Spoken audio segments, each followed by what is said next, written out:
Good morning, children. Here in this video, I am going to start my next lesson from our book, The First Flight, and the name of the lesson is The Sermon at Benares. It's uh, this lesson, The Sermon at Benares, throws light upon the early life of Lord Gautam Buddha, who was originally born as a prince in the royal family. On being exposed to the sufferings of the world, which he was earlier shielded from, he left princehood and went in search of salvation. Upon attaining spiritual awakening, he gave his first sermon in the city of Benares. The story is, it's a extract, like taken story, which describes about how Gautam Buddha what were the reasons for him to leave the world earthly pleasures and go for enlightenment. So let's start. Gautam Buddha, 563 BC to 483 BC, began life as a prince named Siddhartha Gautam.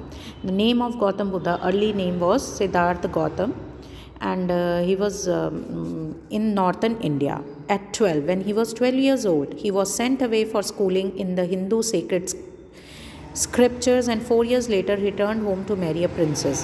When he was 12 years old, he was sent to study the Hindu sacred scriptures, Hindu Granth. He was sent to read those, to study those, and after 4 years he returned home to marry a princess.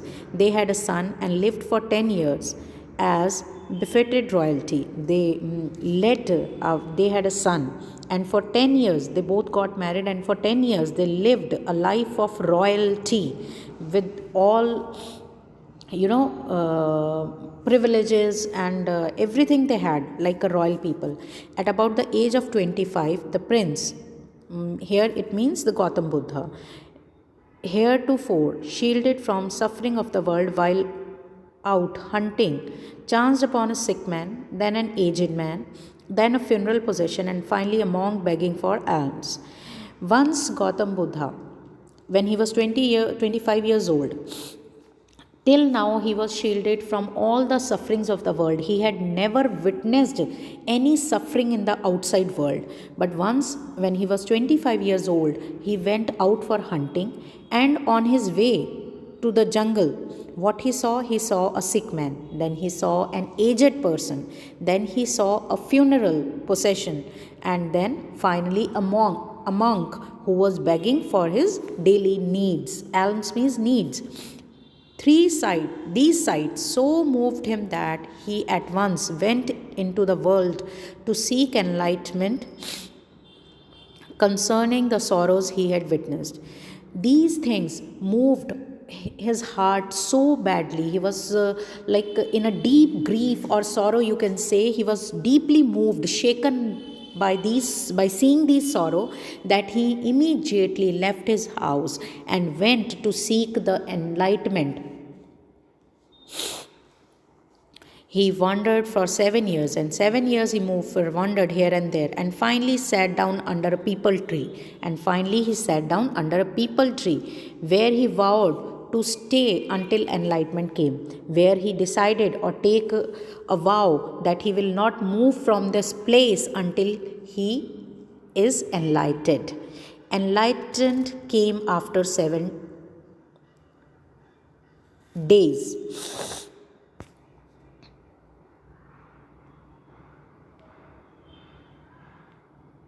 After 7 days, he got the enlightenment, and he renamed the tree, people tree, he named it as Bodhi tree, the tree of wisdom, and began to teach and to share his new understanding. And he started sharing what he had learned about life. He started sharing his understanding, his knowledge, his wisdom about life with the people. At that point, he became known as Buddha, the awakened or enlightened. And then he was given the name as Buddha. The Buddha preached his first sermon at the city of Benares. He gave his first sermon, pravachan, in the city of Benares, most holy of dipping places on the river Ganges. River Ganges, on the ghats, the sacred ghats of river Ganges, under a peepal tree, he gave his first sermon in the city of Benares. It reflects, that sermon has been preserved and is given here. That sermon is being encrypted and preserved over there. It reflects what he told, what was being told in the sermon. It reflects the Buddha's wisdom about one inscrutable kind of suffering. It is Buddha's wisdom. He has reflected or given his views, he's given his insight on the deep sorrows of this world, the deepest sorrows of the world. Kisa Gautami had an only son. Here the name of a lady is Kisa Gautami, who had only one son. He died and the son died. In her grief, in her pain, in her loss, due to deep loss, she was sad. She carried the dead child to all her neighbors. She held the dead body of the child in her hands and took it to her neighborhood, asking them for the medicine, and the people said she has lost her senses and the boy is dead. At length, Kisa Gautami met a man who replied to her request. On the way, she met a man who replied to her request, I cannot give the medicine for the child. I cannot give you the medicine for your child, but I know a physician who can. Now he told her that he know a person who can give a medicine to her dead child. And the girl said, pray tell me, sir, who it is. And he asked him, please tell me, who is it? Who is this physician? And the man replied, go to Sakya Muni the Buddha. And he asked her to go to Gautam Buddha. Kisa Gautami repaired to the Buddha and cried. She went to Buddha and she cried there a lot. Lord and Master, give me the medicine that will cure my boy. He asked Gautam Buddha to give her the medicine that will cure her son. Buddha answered, I want a handful of mustard seed. He said, I will cure your son, but the condition is you have to bring me mustard seed. She was happy because mustard seed is not such a big thing that she cannot bring. But there was one condition put by Buddha for these mustard seed. And when the girl in her joy promised to procure it, the Buddha added, the mustard seed must be taken from a house where nobody has lost a child. Gautam Buddha then said that, I want you to bring me the mustard seed from the house where nobody has lost a child, a husband, a parent, or a friend. Poor Kisa Gautami now went from house to house, and the people pitied her and said, here is mustard seed, take it. But when she asked, did a son or a daughter, a father or a mother die in your family? They answered her, alas, the living are few, but the dead are many. What were their answer? When she went from home to home, house to house to look for the mustard seed, they were ready, people were ready to give her the mustard seeds. But when she asked, is there anybody died in your family? What were their answers? They said that living are few, dead are many. They have only few people left in their family. There are many people who have died. A large number of people have died. Do not remind us of our deepest grief. Please do not remind us of our sorrow, time of sorrow. And there was no house, but some beloved one had died in it. There was not even a single house in the whole village where they had not lost their loved one. Kisa Gautami became very weary and hopeless. She became tired and hopeless and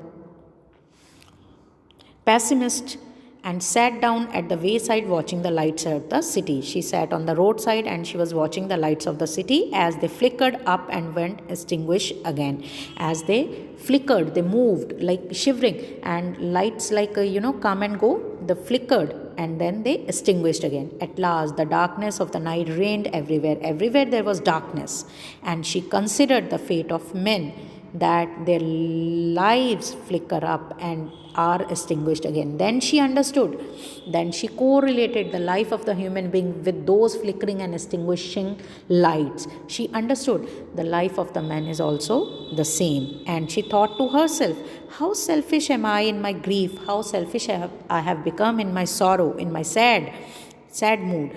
Death is common to all. Yet in the valley of desolation, there is a path that leads him to immortality who has surrendered all selfless.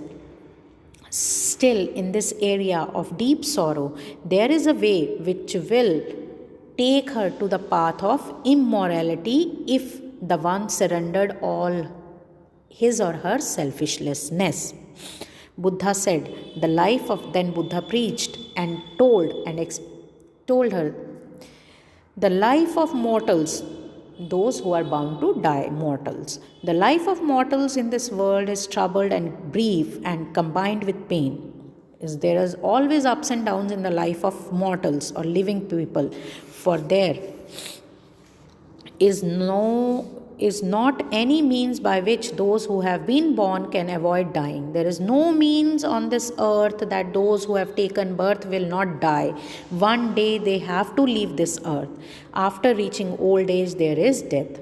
Of such a nature are living beings. This is the nature of the living being, that once the one who has born has to die. Ripe fruits are early in danger of falling, so mortals when born are always in danger of death. As the life of is always in peril, in danger of a fruit which has ripened is always in the danger to fall down. Same is with the life of human beings. Once the human being is born, his life or her life is always in danger of being finished.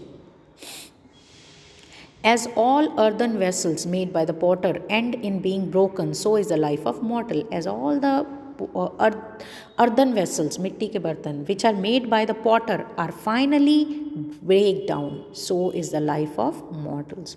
Both young and adult, both those who are fools and those who are wise, and all fall into the power of death. They all die. All are subject to death. They have to die. Of those who ever come by death depart from life, a father cannot save his son.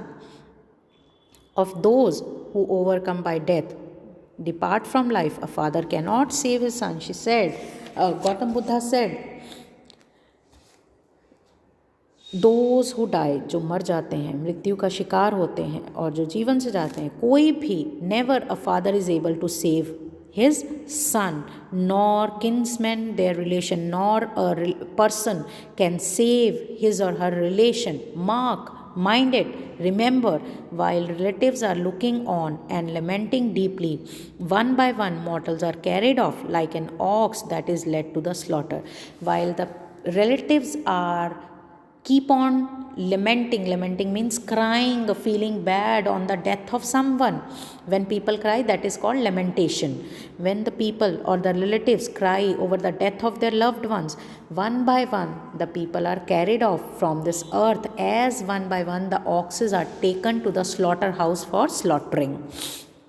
So the world is afflicted with death and decay. So this world is affected by death and decay or suffering or pain. Therefore, the wise do not grieve, and those who are strong enough, those who are wise people, they do not grieve, they do not keep on lamenting, knowing the terms of the world. They know this world, they know the nature of this world actually. Not from weeping nor from grieving will anyone obtain peace of mind. If you will cry, if you will grieve on the death of someone, you will never obtain the peace of mind. On the contrary, on the other hand, his pain will be greater and his body will also suffer. If you will keep on doing, your pain will keep on increasing, and as well as your body will also suffer. He will make himself sick and pale, yet the dead are not saved by his lamentation. He will suffer, make his body suffer. He will become, his health will also deteriorate, but because of his weeping, the dead person will not come back to life. He who seeks peace should draw out the arrow of lamentation. The one who wants peace in life should take out the arrow, tear of deep sorrow from his life, and has become composed, and who has made his mind composed, stable, still will obtain the peace of mind. He who has overcome all sorrow will become free from sorrow. And Buddha said, and be blessed. And the one who will be stable, who will be still in his life, and who has overcome all the sorrows in his life, he will free from the sorrow, and he only will be blessed. Thank you, children. Thank you.